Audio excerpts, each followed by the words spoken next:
Guys, how's it going? Welcome to my video.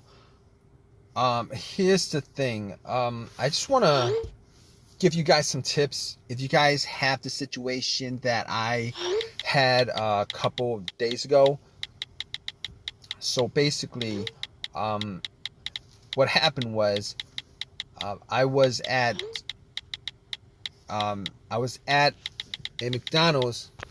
I went to get something to eat, parked my car, got out, was there for maybe like 15 minutes, got back in, and it would crank. My car would crank and crank and crank, but it would not turn over. It would not turn over. It would just crank and crank and crank and would not turn over. So, I haven't had that issue with this car at all. I mean, there was maybe like 7 months ago, I had an issue where it wouldn't start, and it turned out to be the battery, but it didn't crank. It turned out to be a dead battery. But really never had an issue where this car would crank and crank and crank, but it wouldn't turn over. So the only issue I had was that dead battery from 7 months ago. This car drove fine since. I've had no issues with it. So basically what I did first was I turned on the headlights, and just to see where the battery was, what level, how much charge is in the battery. If it was dim, I knew that it was the battery that was the issue, but the lights were bright. Headlights were bright.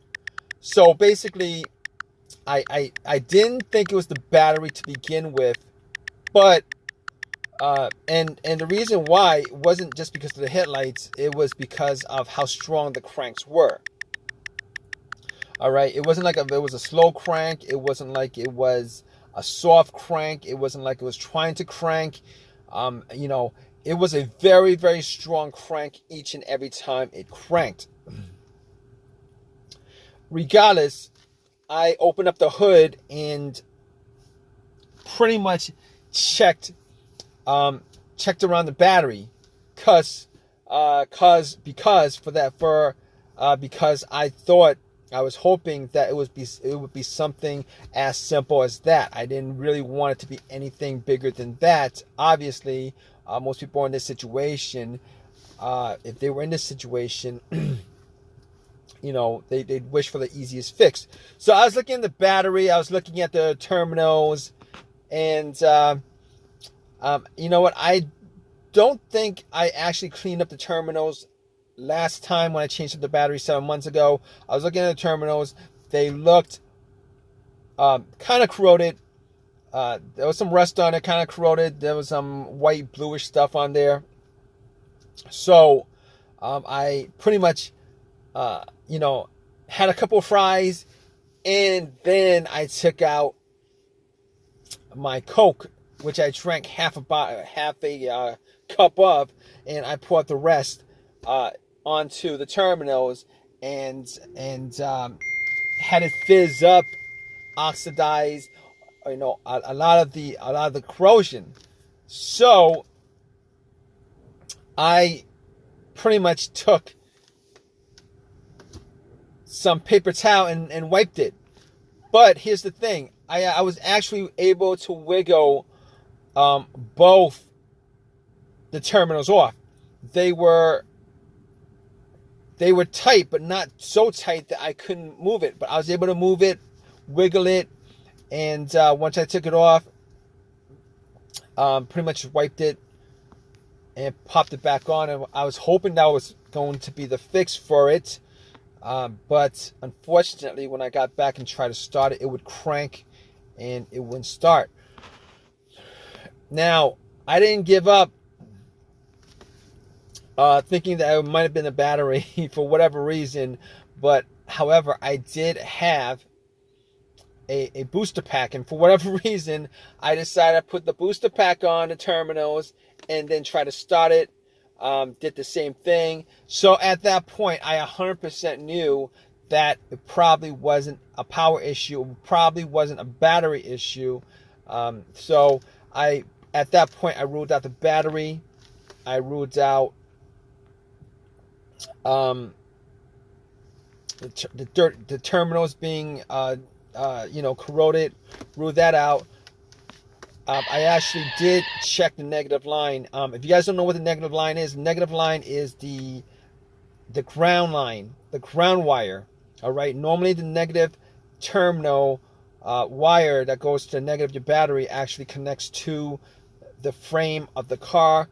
I actually did check to make sure that it was connected. Sometimes, for whatever reason, the cables might be frayed and break off. They break off sometimes, but I made sure that it was connected to the frame. It was good.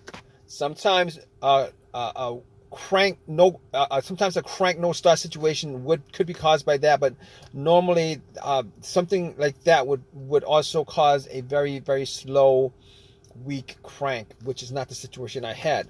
But obviously in that situation, I was able to eliminate the ground wire, also eliminate the alternator being the issue. And I really didn't consider the alternator being the issue to begin with, but just to be 100% sure, putting the booster pack on, I was able to eliminate the alternator, being that if the alternator was for whatever reason dying or weak or charged up the battery to just a little amount,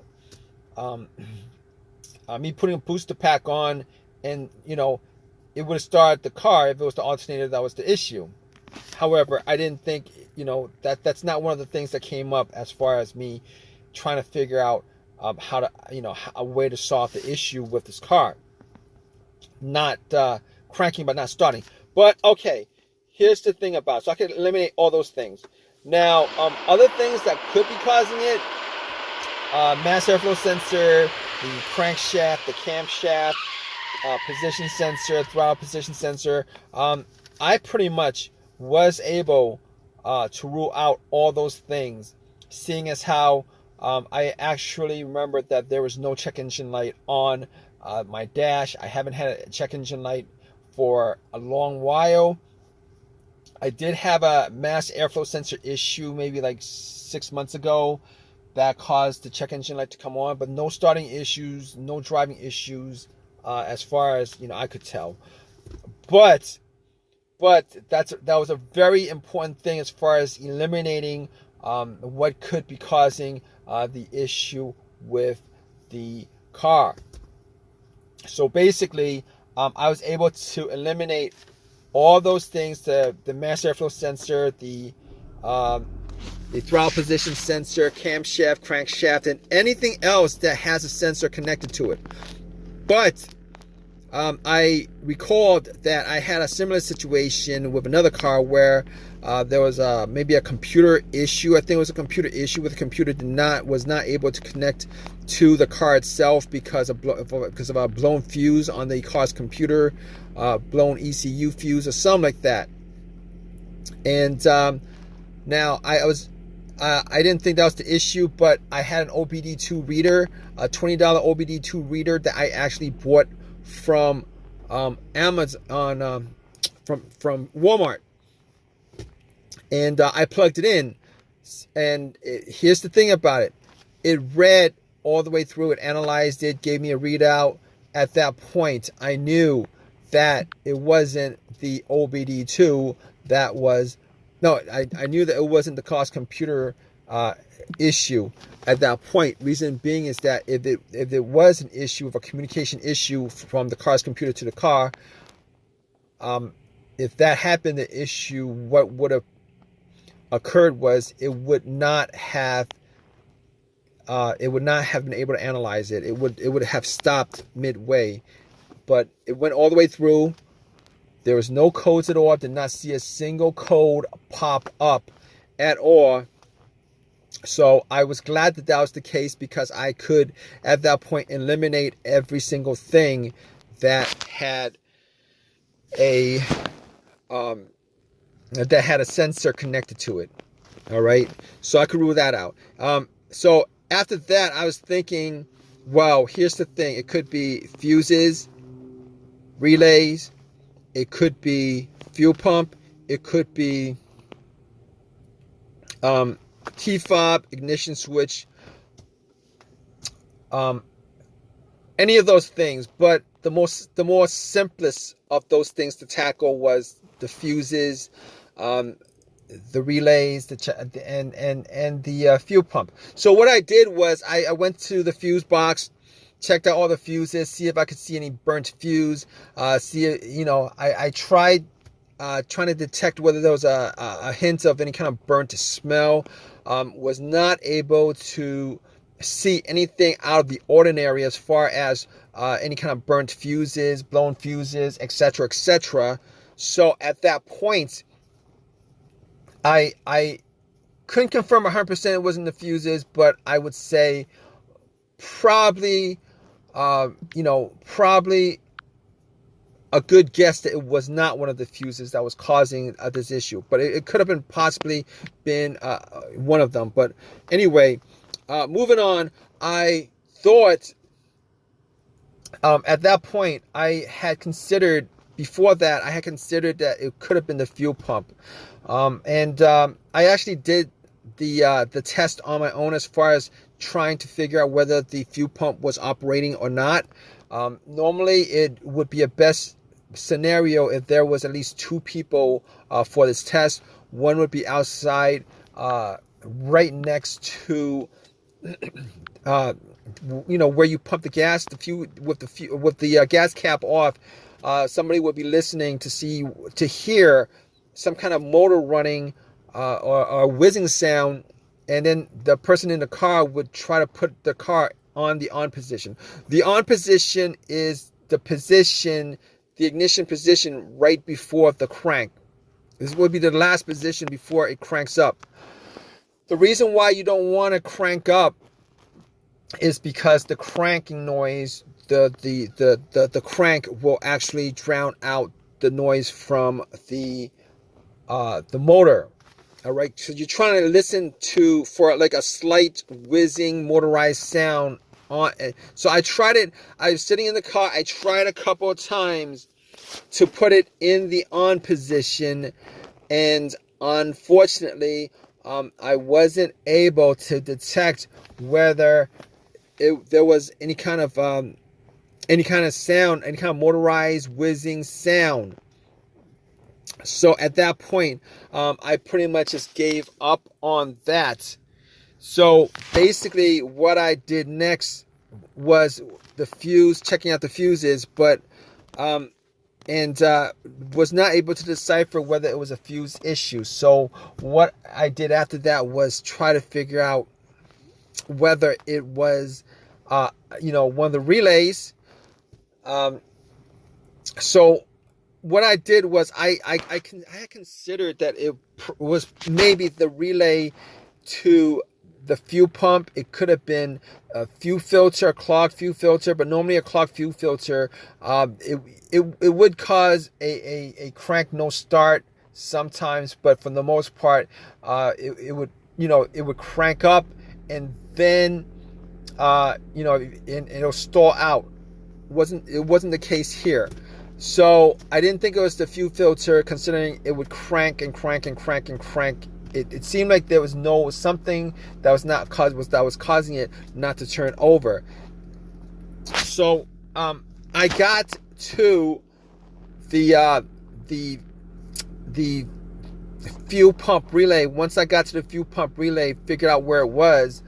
I couldn't detect whether there was a malfunction with the relay. So what I did was I took out another relay. That was, the same, had the same markings as far as, the numbers on there and stuff like that. And I kind of swapped it out. And then I got back in my car. And guess what, guys? Cranked, and then it turned over. It was working just fine. So at that point, I knew it was the fuel pump relay that was the issue. And Obviously, since it was the issue, I was able to drive the car to an AutoZone and got a replacement relay. Pretty much swapped it out. Swapped it out and then replaced it, the one that I took it out from, the accessory that I took it out from. So I haven't had an issue since with any kind of cranking situation. Haven't had a single issue since.